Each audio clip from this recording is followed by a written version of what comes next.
Episode 1 में हमें हमारी कहानी की हीरोइन यूजू को दिखाया जाता है, जिसे पेंटिंग करना बहुत पसंद है। हम उसे अपनी फैमिली की पेंटिंग बनाते हुए देख पाते हैं। उसके रूम के वॉल पे लगे हुए पिक्चर्स से हमें पता चलता है कि उसकी शादी हो चुकी है। अब उसके पास सीही आती है जो उसके हस्बैंड की सिस्टर है। वो अपना फोन देकर बोलती है, ये लो मेरी मम कुछ बोलना चाहती हैं। यूजू की मदर इन लॉ कहती हैं, मेरी फ्रेंड्स घर आना चाहती हैं, उनके लिए खाना बनाकर रखना, तुम्हारे पास सिर्फ 1 घंटा है। यूजू इससे बहुत घबरा जाती है क्योंकि वो अकेले इतने कम टाइम में सब कुछ नहीं कर सकती थी। वो सीही से पूछती है, तुम कहाँ जा रही हो? तो वो कहती है, मैं जॉब ढूंढने जा रही हूँ। यूजू कहती है, खाना खाकर ही जाना, पर वो रूडली बोलती है, तुम्हें इतनी फिक्र करने की कोई जरूरत नहीं है।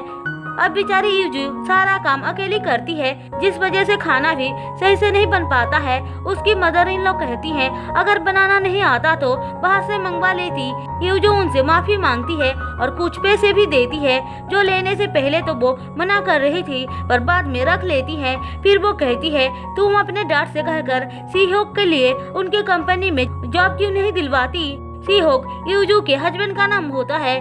दरअसल यूजू एक रिच फैमिली की बेटी होती है। यूजू कहती है, सीहोक को खुद वहाँ पे काम करना पसंद नहीं है, उसे अपनी करंट जॉब पसंद है। पर उसकी मदर इन लॉ बोलती हैं, मैंने सुना है कि तुम्हारी सिस्टर यूरो दूजुक से शादी करने वाली है। तुम्हें तो अच्छे से पता है, तुम्हारे पति जिस कंपनी में काम करता है, दूजुक वहाँ का सीईओ है, तो सीईओ को उसके अंडर काम करने में शर्म नहीं आएगा क्या? सब कुछ सुनने के बाद यूजू पेंटिंग लेकर अपने पेरेंट्स के घर आती है, लेकिन वहाँ पे कोई भी नहीं था।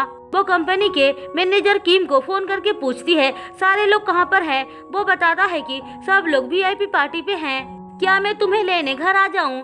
यूजू मना करके बोलती है, कोई बात नहीं, मैं अकेली आ जाऊंगी। मैनेजर उससे आने से पहले कुछ डॉक्यूमेंट्स लेकर आने को बोलता है। इसके बाद हमें यूरा और सीओ को दिखाया जाता है, जहां पे यूरा का इंटरव्यू चल रहा था। इंटरव्यू खत्म होने के बाद वो सीओ से पूछती है, वीडियो बनाया है ना तुमने? सीओ हाँ बोलता है। फिर हमें यूजू की मॉम को दिखाया जाता है, जो कुछ लेडीज के साथ ड्रिंक करते हुए बातचीत कर रही थी। थोड़ी देर बाद यूजू भी आती है। वो गाड़ी से उतरकर सीईओ की कंपनी में फोन करके उसके बारे में पूछती है। वहाँ का चीफ बताता है कि सीईओ तो छुट्टी लिया हुआ है। तभी उसे सीईओ की कार दिखती है, जहाँ पे उसे उसका रेजिग्नेशन लेटर मिलती है। उसकी मदर इन लॉ उसे फोन करके पूछती हैं, क्या तुमने अपने डैड से बात कर लिया? यूजू कहती है, अभी नहीं। वैसे सीईओ जॉब छोड़ने वाला है ना, यह बात आपने मुझे बताया क्यों नहीं? क्योंकि सीईओ तुम्हें परेशान देखना नहीं चाहता है, इसीलिए मैंने तुम्हें नहीं बताया। अब हमें उसके डैड को दिखाया जाता है, जिससे एक रिपोर्टर सवाल पूछ रही थी। सीईओ उनके पास आकर बोलता है, इसका जवाब मैं देना चाहता हूँ, पर यूजू के डैड उसे इग्नोर कर देते हैं। तभी वहाँ पे यूजू आकर डैड बोलती है, जो सुनकर रिपोर्टर पूछती है, ये आपकी बेटी है क्या? वो हाँ बोलते हैं। यूजू कहती है, ये मेरे हस्बैंड है, जो मेरे डैड की हेल्प करने के लिए आए हैं। रिपोर्टर कहती है, आपका सन इन लॉ तो बहुत टैलेंटेड है। अब यूजू उसे साइड पे ले जाकर कहती है, तुम मुझे अभी बता देते तो मैं तुम्हारे साथ आती। यूजू उससे बहुत प्यार करती थी। सीओ बोलता है, पार्टी खत्म होने के बाद मैं तुम्हें कुछ बताना चाहता हूँ। वो ठीक है बोलकर वहाँ से चली जाती है। उसने अपने साथ जो पेंटिंग लाई थी उसे एक जगह रख देती है और अपने फोन से फोटो खींचती है और अपने ग्रैंडपा को सेंड करने के लिए सोचती है। हमें पता चलता है कि उसके ग्रैंडपा और उसके बीच किसी वजह से बातचीत नहीं होती है। उसने वो फैमिली पिक्चर अपने मन से ही बनाया था, क्योंकि उन लोगों के पास फुल फैमिली की कोई फोटो नहीं था। वो मैसेज टाइप करके सोच ही रही थी कि तभी पीछे से यूरा आती है और उसको पकड़ लेती है और गलती से मैसेज सेंड हो जाती है, जिससे वो बहुत घबरा जाती है। यूरा पेंटिंग को देखकर बोलती है, ये क्या है? फिर उसकी मॉम भी पेंटिंग देख लेती हैं, पर वो इस बात से खुश नहीं होती हैं। वो कहती हैं, तुम इसे यहाँ पे क्यों लेकर आई हो?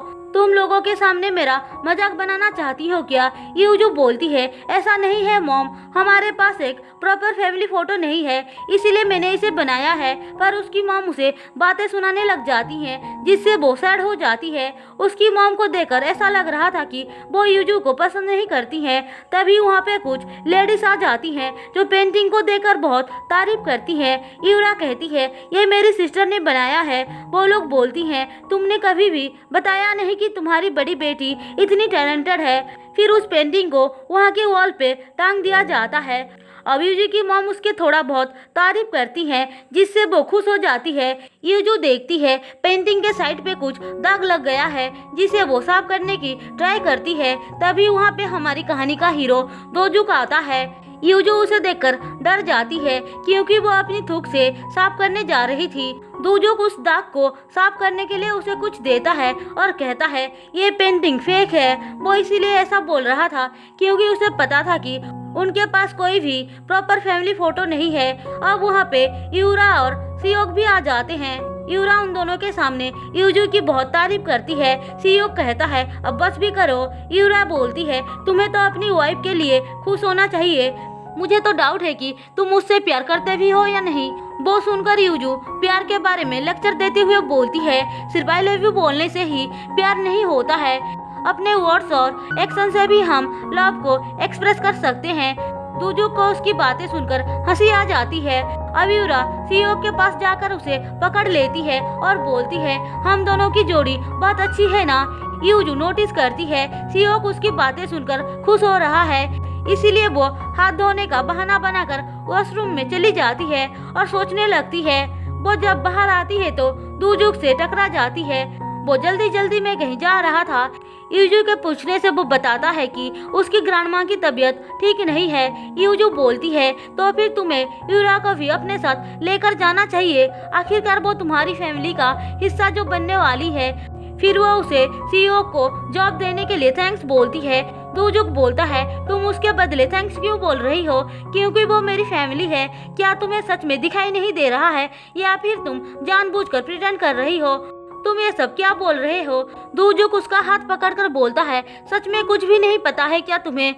यूजू उसे हाथ छोड़ने को बोलती है पर वो नहीं छोड़ता है, लेकिन थोड़ी देर बाद वो हाथ छोड़ देता है और उससे अपने बिहेवियर के लिए माफी मांगकर वहाँ से चला जाता है। यूजू अंदर आती है तो देखती है यूरा और उसके हस्बैंड सियोक एक दूसरे से बहुत अच्छे से बात कर रहे हैं और हंस रहे हैं, जो देखकर वो उनके पास जा ही रही थी कि एक लेडी आकर उसे अपने साथ लेकर चली जाती है। वो पेंटिंग को देखना चाहती थी जो आज सेल होने वाला था, लेकिन अंदर जाते ही उसका एक आदमी पेंटिंग को चेक करने में लग जाता है। यूजू ऐसा करने का रीजन पूछती है तो वो उसे अपनी बातों में उलझा लेती है। उसके बाद पेंटिंग सेल करना स्टार्ट हो जाता है, जहाँ पे बहुत सारे लोग उस पेंटिंग को खरीदने के लिए ट्राई करते हैं, पर सबसे ज्यादा पैसे देकर वो लेडी उसे खरीद लेती है। लेकिन जैसे ही यूजू की मॉम उसके पास आती है वो उसे थप्पड़ मारकर बोलती है नकली पेंटिंग बेचकर तुम लोगों को बेवकूफ बनाना चाहती हो क्या? फिर वो उस पेंटिंग को खोलकर सबको बता देती है कि पेंटिंग नकली है। थोड़ी देर बाद वहाँ पे पुलिस भी आ जाती है। यूजू की मॉम अपने मैनेजर से पूछती है ऐसी सिचुएशन में हमें क्या करना चाहिए। वो उसके कान में कुछ बोलता है। उसके बाद वो यूजू से कहती है प्लीज बेटी, सिर्फ तुम ही हो जो मुझे इस मुसीबत से बचा सकती हो। लेकिन मॉम मैं कैसे बचा सकती हूँ, आप मुझे बताओ। तुम सबसे ये बोल दो कि वो नकली पेंटिंग तुमने बनाई है और सारा इल्जाम अपने पर ले लो, बाद में मैं तुम्हें छुड़ा लूंगी। पर वो ऐसा करने से मना कर देती है तो मैनेजर बोलता है ये सब यूजू ने ही किया है। दरअसल उसने जो डॉक्यूमेंट्स यूजू को घर से लेकर आने के लिए बोला था वो उसके बारे में ही बोल रहा था। उन लोगों ने पहले से ही सारा प्लान कर लिया था ताकि कुछ गड़बड़ होने से वो सारा इल्जाम यूजू के ऊपर डाल दे।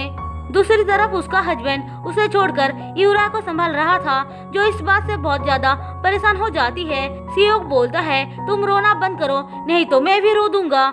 यूरा पूछती है तुम ऐसे क्यों बोल रहे हो? वो उसे बताने ही जा रहा था कि वो उसे पसंद करता है, पर यूरा बीच में उसे रोककर वहाँ से जाने लगती है।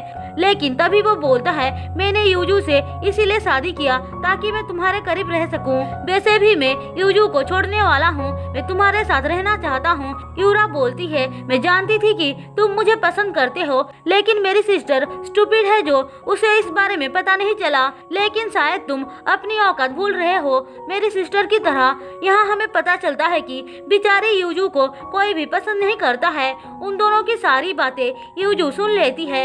यूरा वहाँ से चली जाती है तो सियोक उसके पीछे पीछे जा रहा था। उस बेशरम को इससे कोई फर्क नहीं पड़ रहा था कि यूजू पर क्या बीत रही है।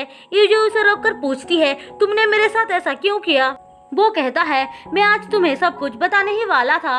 यूजू कहती है पर तुम तो अपने जॉब के बारे में बताने वाले थे ना, जो बात मुझे पहले से ही पता है। फिर वो रेजिग्नेशन लेटर निकालती है। सियोक उसके अंदर का पेपर निकालकर बोलता है ये डिवोर्स पेपर है। यूजू को तो यकीन नहीं हो रहा था कि जिससे उसने इतना प्यार किया उसने उसे धोखा दिया। वह बेचारी पूरी तरह से टूट जाती है। अब वहाँ पे उसे पकड़ने के लिए पुलिस आ जाती है, जिनसे बचने के लिए वो भाग जाती है। उसकी मॉम उसे फोन करके बोलती हैं तुम भागो मत, बस सबके सामने ये बोल दो कि तुमने ही पेंटिंग बनाया था, फिर माफी मांगकर पैसे वापस कर देना जो मैं तुम्हें दूंगी। वो उसे मना ही रही थी कि तभी यूजू का एक्सीडेंट हो जाता है। फिर हम उसे हॉस्पिटल में देखते हैं जिसकी कंडीशन बहुत खराब थी, पर इस बात से ना तो उसके हस्बैंड को और ना ही उसकी मॉम को फर्क पड़ रहा था। वो तो उसे मारने के लिए ऑक्सीजन का वायर निकाल देती है और मशीन को भी बंद कर देती है। और यहाँ पे हमें पता चलता है कि यूजू उसकी असली बेटी नहीं है, उसने यूजू को गोद लिया था। वो उसके पास जाकर बोलती है मैं आज तुम्हें एक सच बात बताने जा रही हूँ, मैं तुम्हें शुरू से ही पसंद नहीं करती हूँ। मुझे तो यकीन नहीं हो रहा है कि तुम दूसरों के लिए अपनी लाइफ बर्बाद क्यों कर रही हो। तुमने बेकार में ही हम लोगों को इम्प्रेस करने के लिए अपना टाइम बर्बाद किया, जबकि हम में से कोई भी तुम्हें पसंद नहीं करता है। सारे लोग तुम्हारे पीठ पीछे बुराई करते हैं। मैं तुम्हें एक एडवाइस देना चाहती हूँ, अगले जन्म में इतनी अच्छी बनकर पैदा मत होना। फिर वो एविल स्माइल करते हुए वहाँ से बाहर चली जाती है और अपने मैनेजर से कहती है जाकर वायर को लगा दो। मैनेजर किसी को फोन करता है और यूजू के पास लेकर आता है। फोन वाला आदमी उसे कुछ बोलता है, उसके बाद मैनेजर सब कुछ ठीक करके वहाँ से बाहर चला जाता है और बेचारी यूजू की डेथ हो जाती है। बाहर उसकी मॉम मीडिया के सामने झूठ बोल रही थी कि यूजू ने ही सारे नकली पेंटिंग्स बनाया था। अंदर डॉक्टर्स उसे बचाने का बहुत ट्राई कर रहे थे। हम यूजू को ये बोलते हुए सुन पाते हैं कि गॉड प्लीज मुझे एक चांस और दीजिए ताकि मेरे साथ जो हुआ मैं उसके लिए बदला ले सकूं। अब हम उसे अचानक से नींद से जगते हुए देखते हैं जिसे यूरा जगा रही थी। उसके जाने के बाद यूजू सोचती है क्या वो सब ड्रीम था। तभी उसे सीईओ का मैसेज आता है। वो मैसेज देखकर जल्दी से कैलेंडर को चेक करती है तो उसे पता चलता है ये साल तो 2022 का है। उसे कुछ भी समझ में नहीं आ रहा था कि उसके साथ क्या हो रहा है। वो अपनी कलाई को देखती है जिसमें 2023 जुलाई 20 का डेट दिखा रहा था।